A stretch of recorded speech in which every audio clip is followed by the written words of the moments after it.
Hey, deserving listeners, Love is Blind Season 5. I want to remind everyone that since this is a psychology YouTube channel, I might be getting into some triggering material. So, watch with care, monitor yourself, talk with your therapist, particularly if you have trauma conditions and are working on that. You don't want to re-traumatize yourself by watching psychology material on YouTube. And yeah, so let's watch. And then we get interrupted. I don't think it's meant to be. I don't think so either. I don't think you have shared really with me what you like.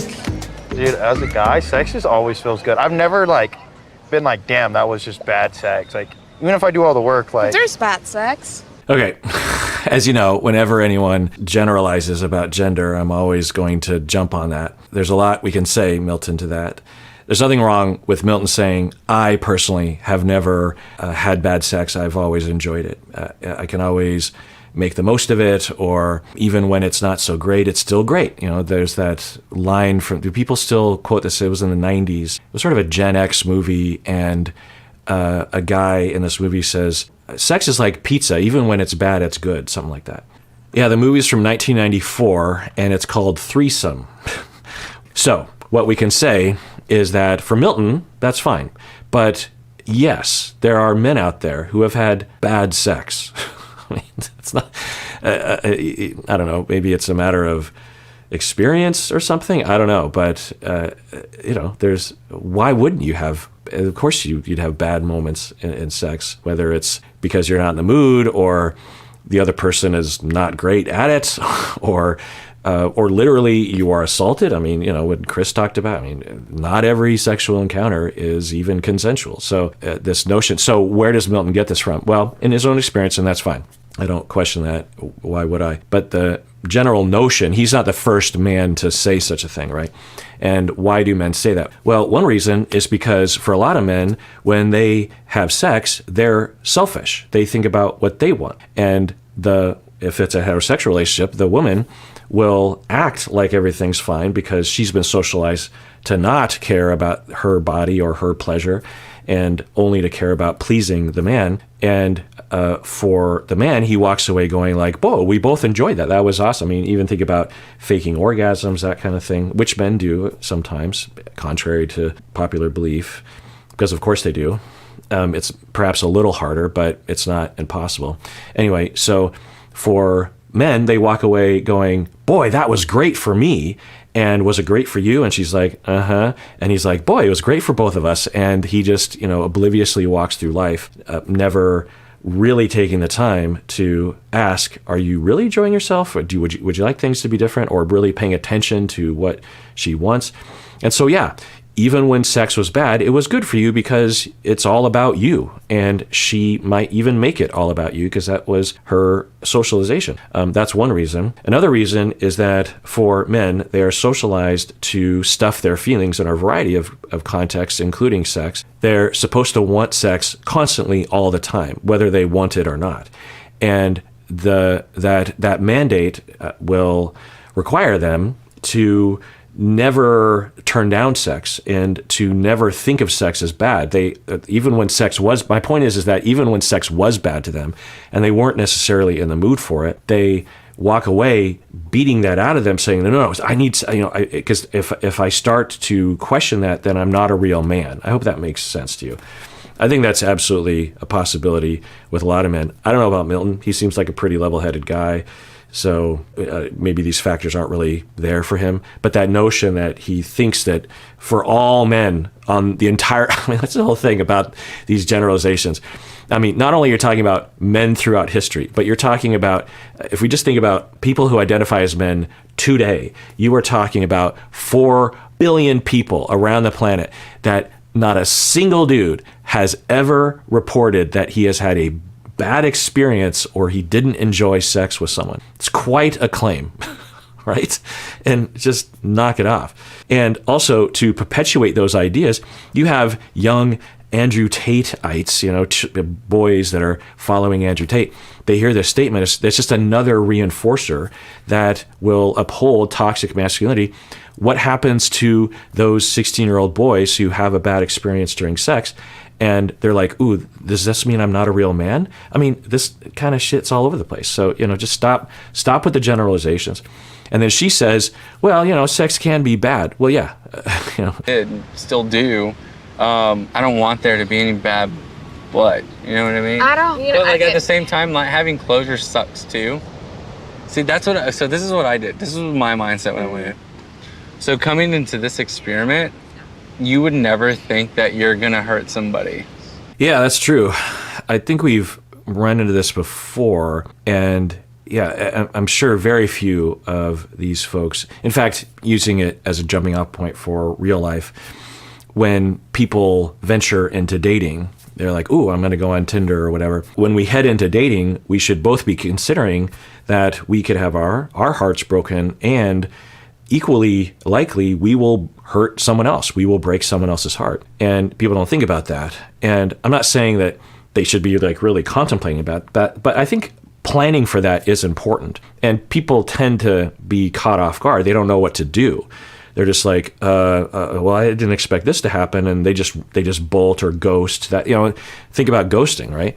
That if people had time to think and prepare, they probably wouldn't say, okay, well, if I go on 5 dates with someone, and at first I'm like, well, maybe, and then at a certain point I'm like, no, I don't want to date this person, but I know that they're really into me. They're saying things like maybe they want to marry me. They're even saying those at the 5th date. What should I be doing? Should I ghost that person? No, I probably shouldn't ghost that person. So what should I do?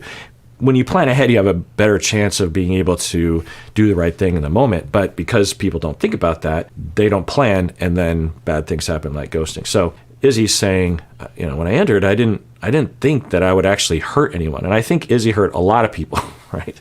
Johnny and Lydia and maybe other people. He was what I call him I always want to say Barton, but that's not his name. Barnett was his name, right? Matt Barnett. He's the Barnett of season 5. Is barely coming into the picture. Yeah, she's somewhere. That was a huge surprise.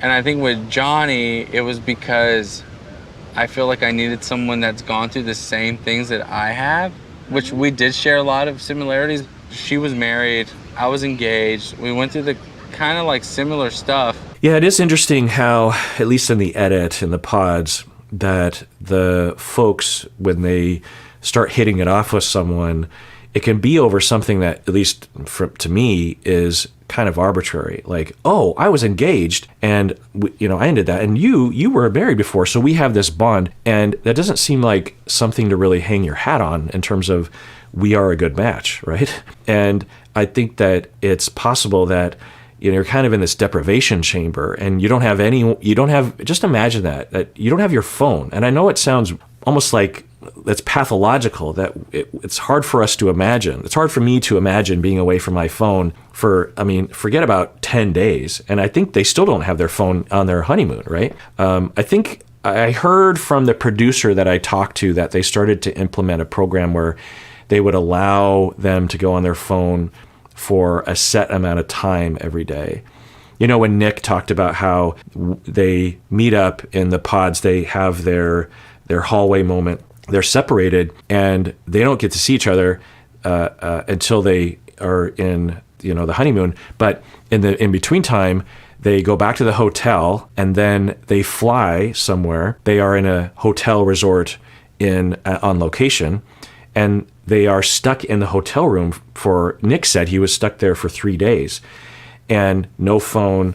He had no contact with anybody. It was just gophers for the show that would come and give him water and food. And he said he wasn't given enough water or food, and he lost something like, 20 pounds or 15 pounds or something in the span of a couple weeks. And so in that time, what I heard from the producer was that during that period and I even asked her, I was like, why do you stick them? Because the thought that Nick and I were having, Nick Thompson of season 2, is that like some sort of cult tactic to break people down? It's because that's what you do to, it's inhumane. It has been labeled as torture and inhumane, cruel and unusual punishment for prisoners. They'll put them in the hole, they'll put them in isolation, and it's torture. It doesn't sound like torture if you've never been through it, but us humans start to have psychopathology and symptoms, delusions, hallucinations, loss of a connection to reality when you are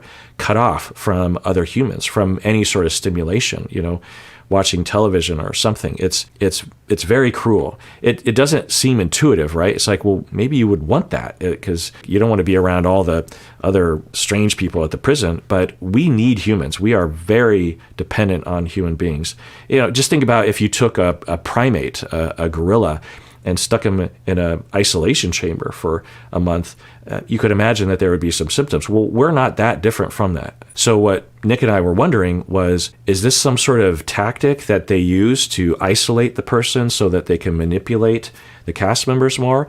And then I asked the producer about that, and what she said is, first off, she said, well, I don't really know because I'm not really in charge of that. I'm not at that level. I'm at a lower level of the organization chart. So, she's like, I don't know, maybe, but I don't. But what she did wonder was that there's a lot of logistics that the show has to work out at every phase. And so what she experienced when she was working on Love is Blind was that the cast is flown to location, then the crew, and there's so many people, which I didn't realize how many people. In my head, you got a few camera guys, you got a sound person, a couple producers. No, every person or every couple probably has like a whole team of people. Probably, I'm guessing for every cast member, you have to have 15, 20 crew members or something. So not only do you have to do all the logistics for the cast in terms of like their room and figuring out all the location shots and all that kind of stuff, activities, but you have perhaps hundreds of crew members and equipment. That's what she was really emphasizing. She's like, you don't understand, like, she didn't say it like that because that's condescending, but she was nicer about it. She's like, there's a lot of equipment. There's lights and cameras and cords, and they're very large things that have to be shipped out, and once they arrive, they have to go through everything and organize, and they have all these monitors, because as they're shooting, what I learned was that they're really trying, according to her, to make it as real as possible for the cast members. They don't want to be intrusive. So you'll notice, like with Milton and Lydia, the cameras are zooming in from afar. And I used to think they were doing that to make it seem more like we're spying on them. Like there's a film technique that you can use, directors will use sometimes to give us a feeling like we're peeking through. And maybe they are doing that to some extent, but they are potentially also doing that because they're so far away, they can't avoid things sort of being in between in the foreground. And what she was saying was that they have to have camera guys, right? They have to have camera operators. But everyone else, the audio person, the producers, are somewhere where the cast can't see them. They're in a hut or another room, or they're laying down on a boat, and they're watching the monitor or listening to the audio and taking notes and saying, okay, because there's a number of reasons why they have to take notes, apparently. One is that at the end of the day, all the different teams of producers, because every cast member has a different team, or every couple has a different team. And at the end of the day, like what she was saying is that, like when they shoot movies, there's dailies, right? So the producers and the directors will get together and watch everything that was shot. Well, in movies and TV, the amount of footage from the day's shooting, it might not be that much, right? Because you only say action when you're ready to go. But with reality TV, you have dozens of cameras filming basically 24/7, or at least, several hours out of the day. It's not possible to present dailies to the showrunners at the end of the day. But the showrunners need to know what's happening, because the showrunners aren't with every couple. The person in charge is not with every couple. They might dip in and out, but they're in some central location. And the showrunners depend on the note takers. So there's someone, it's someone's job literally to just listen and watch and go, okay, that happened.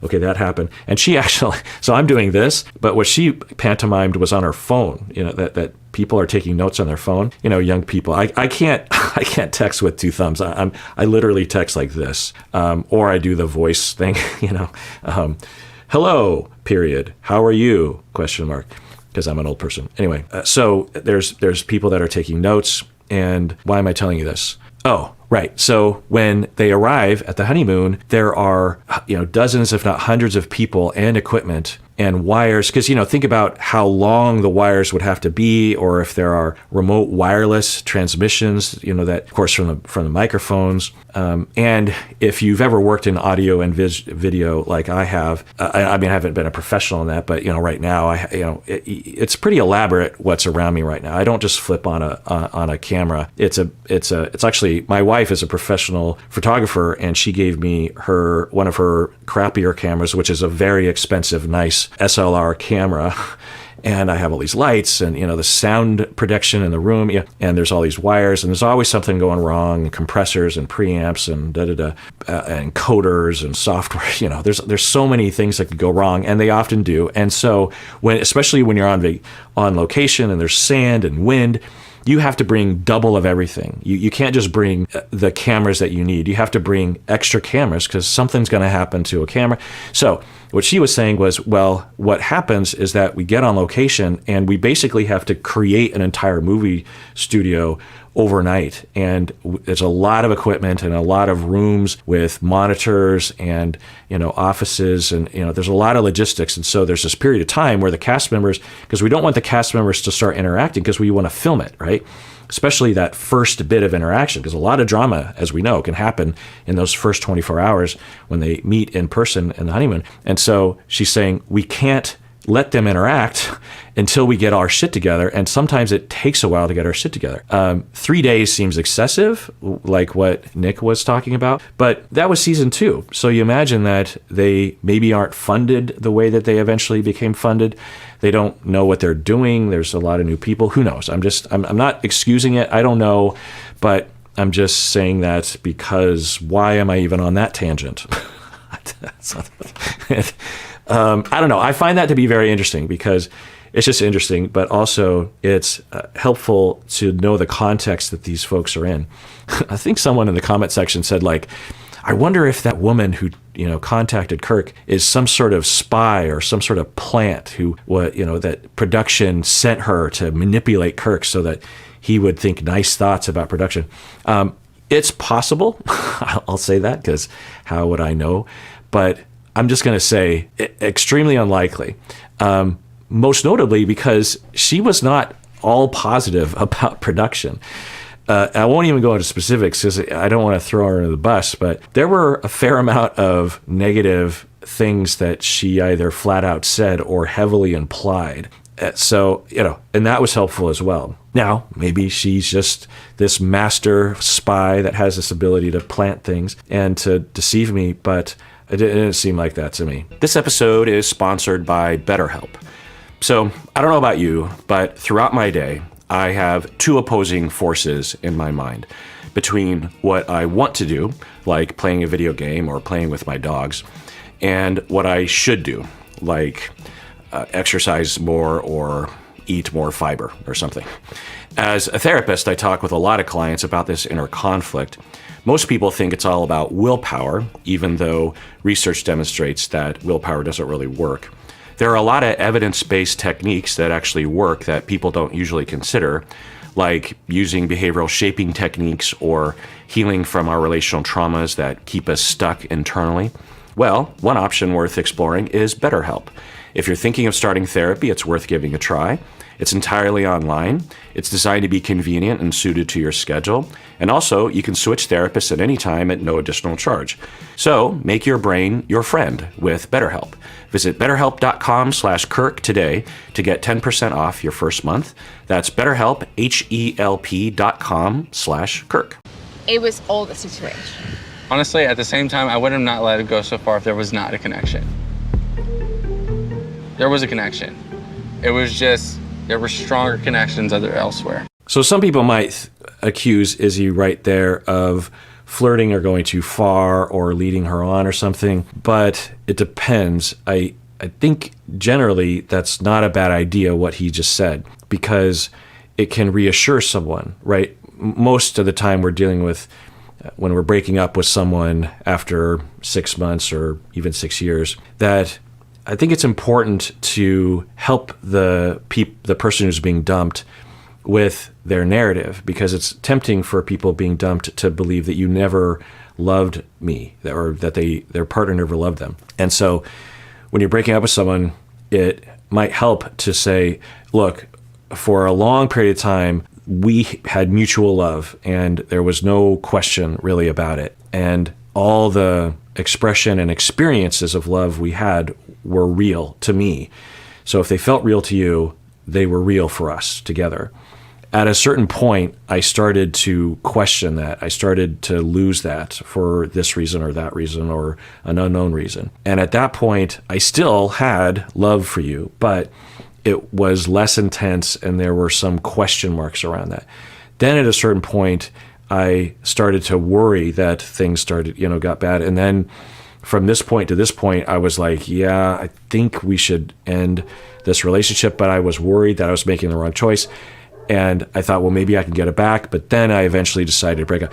That role play is a very common progression of a breakup, of someone who becomes motivated to break up. And if that is possible, if that was true, and you can convey that, that can really help the other person, because there will only be a period of time where they will feel like they were bamboozled, where they were tricked and humiliated by the fact that they were loving you and you were not necessarily loving them. The shorter that period of time, better, which is also another reason why if you start having those periods of time, you should either talk about them with your partner and or break up and or seriously work on the relationship to get it back. You don't want to just sit on that and let it go on for years and do nothing about it and not inform your partner, because when eventually you do break up, if it is revealed or sensed by the person being broken up that there was a period of time like that, they'll just feel very, very hurt and also like you wasted their time. So, anyway, so I think it's possible that he's saying, look, there was a connection, meaning that this wasn't just you. I had feelings for you as well, and that it might help Lydia because she was the one being broken up with.